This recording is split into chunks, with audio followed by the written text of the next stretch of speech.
Thank you. I do this. Yeah, he knows. Tim, do you want to come over this way? There we go. And Greg, where's he? Okay. I'm Stacy Gilbert. I'm the organizer for Uncork Denver, and I want to welcome everybody to our event tonight. You should have experienced the first two wine and food pairings. We'd really appreciate it if you all kind of cease talking for about 10 minutes tonight while I introduce our guests and they talk about the wines. First, I'd like to thank our venue, El Fornillo, Maritza Job, Hector Galiz, the general manager, and their chef for putting this event together. And I want to thank Jerry English. This is the third event we've done this year with Banfi, and beverage distributors for their help with setting up this event, including Ava and Jennifer. Also want to thank Greg and Tim for helping with check-in and photography. Before I present our special guest, we have several staying for dinner tonight. We have tables held for our group after our event, and El Fornillo will provide an amici card that provides you with a free dessert or a glass of wine with dinner. So if you're interested in staying, we're going to have a couple of large tables, and you can also arrange to have seating on your own, and we've got the amici cards up front for the free wine or dessert. For those of you who don't have reservations, just see Tim and Greg. The bar is also going to be open. Before I introduce our guest, our next event is on Wednesday, September 25th. Our last patio wine party this year is at McCormick & Schmick's, right down the street in the Tech Center. Our guest will be Kim Tolley, the winemaker from Penley Wines of Australia. He's flying in from Australia.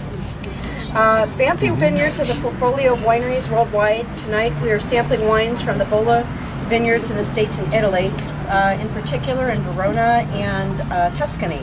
The wines are available at a variety of liquor stores, including Argonaut, Applejacks, Lucas Liquors, Davidson's, and other stores around the metro area.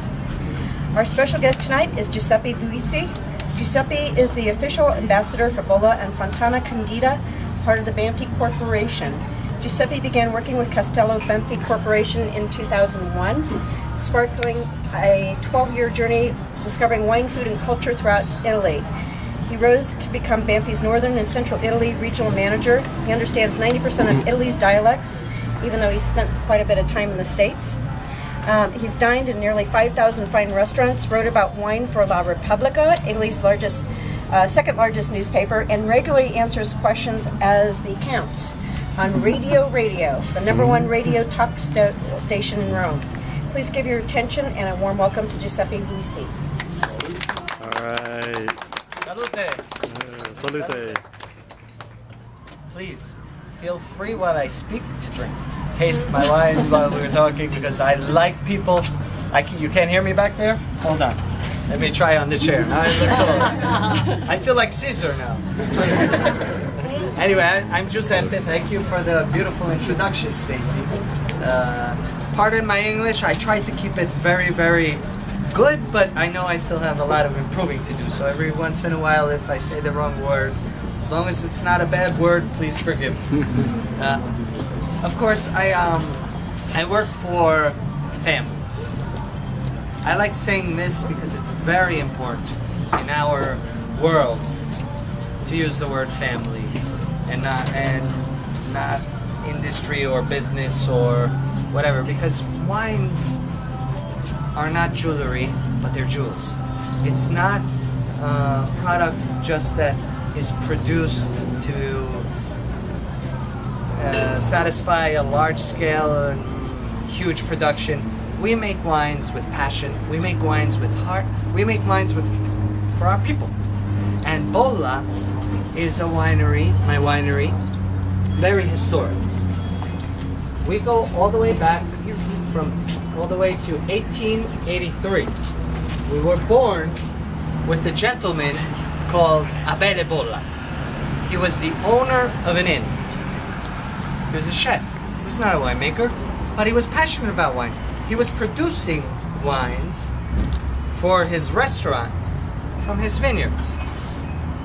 He was producing a white and a red wine. Well, people told Abele, stop cooking. He was a bad chef. but he was a talented winemaker, and he didn't know it. So people told Abele, his guests, his friends, please, why don't you give us your wines for our home? So he finally, in 1883, made the big jump. He put his white house wine in a bottle, and he did the same with his red.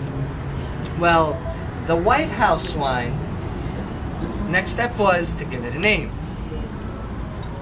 So he thought, finally said, well, I'm a proud man. I love my town. I love my people. I'm gonna call it Soave. That's how Soave was born in the world. We're the fathers of Soave. Soave, as a matter of fact, is the first wine you tasted tonight. White wine produced out of Garganega grapes. We like confusing people in Italy. Soave, Bolla, Garganega, too many names. Well, it's because we think always about the terroir, about where the wines come from. And Soave is a beautiful town. If you have a chance to come to Italy, please come visit Soave because you'll be amazed. Of course, we're in the northern region of Italy, Veneto. A few cities, Verona, Venice, very close by. That's where we are on the map in the world. So Abele was the father of Soave. Soave became so popular through the years, Bolla Soave, that people thought that the name of the wine was Bolla, and that was the name of the wine instead of Soave. We were the first to ever import an Amarone della Valpolicella in the United States of America. Now, what's interesting about Abele, how talented he was, is that the red house wine that he produced the first time, he named Recioto della Valpolicella. Long name. But perhaps a few people may know it better today as Amarone della Valpolicella, one of Italy's most important and greatest wines. We feel that we gave also a huge contribution with Amarone because without Recioto della Valpolicella and a mistake in producing that then became greater to be known as Amarone della Valpolicella, we wouldn't have had Amarone. Amarone would have not existed if Abele didn't produce his house wine and put it in the bottle. Bolla's history. If we speak about the United States of America, it's the most beautiful part of our history. Not only were we the first back in the late 40s to import the first bottle of Amarone della Valpolicella here in America, but we were the first with Franco Bolla, Abele's grandson, to ever do a TV commercial. Now picture this man, Franco Bolla, in a pinstripe suit like me, Italian. In the 50s, sometimes that's not good publicity because people think of mafia and all these things, but no.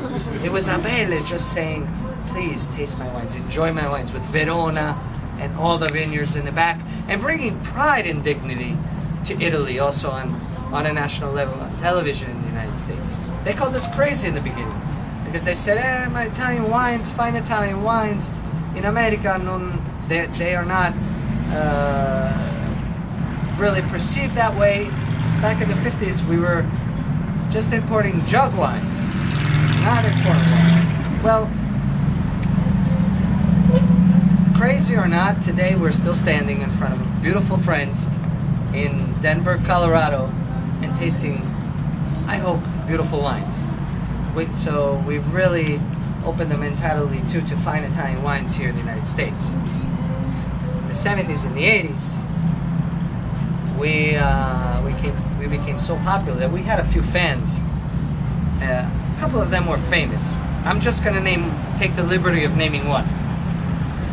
He was a singer, Italian, here in the US. He loved Soave, loved Bolla Soave.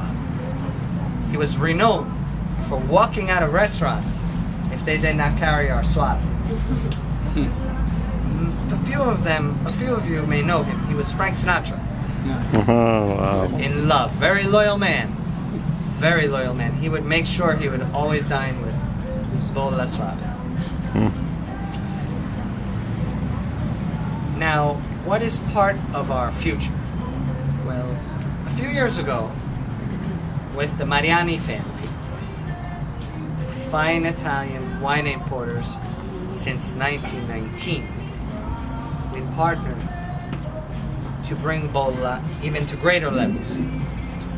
Banfi, the Mariani family are the owners of Banfi. I'm sure a few of you may know Banfi for great Brunellos, great wines from Tuscany, of course, and a beautiful philosophy, a beautiful mentality of fine Italian wines. Well, what better partnership could there be with one of Italy's most historical wineries, Bolla, and Banfi in the world? When we partnered up together, I'm speaking as Banfi now, we believed so much in these true, authentic Italian gems that we decided to invest millions of dollars in the winery to do a deep restyling, deep restoration within the winery, within the vineyards, to bring Bolla, like I said before, even to greater levels. And hopefully you'll see why when we enjoy our fine line by the glass tonight. Are there any questions? One, yes. Why the name Valpolicella? What does it come from? What a beautiful question. I wish I paid you to say that. I did. When did you? Valpolicella is one of the most beautiful and fascinating stories, I feel, in the wine industry. We got our name by nonetheless Julius Caesar. I'm from Rome, of course, so I always throw something Roman in there. However, Caesar, our ancestors in Rome, were very famous for conquering other civilizations. When we conquered, we didn't conquer to destroy, but we conquered to better cities, to build cities in many cases, and give people, spread the knowledge of what we knew in Rome. Well, when Caesar arrived in this beautiful valley, full of beautiful vineyards, he was amazed. Not much by the vineyards, which were beautiful, but he's seen that throughout his conquests, but by the homes.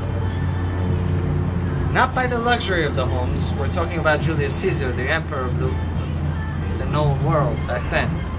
But every home had a wine cellar underneath. That was amazing.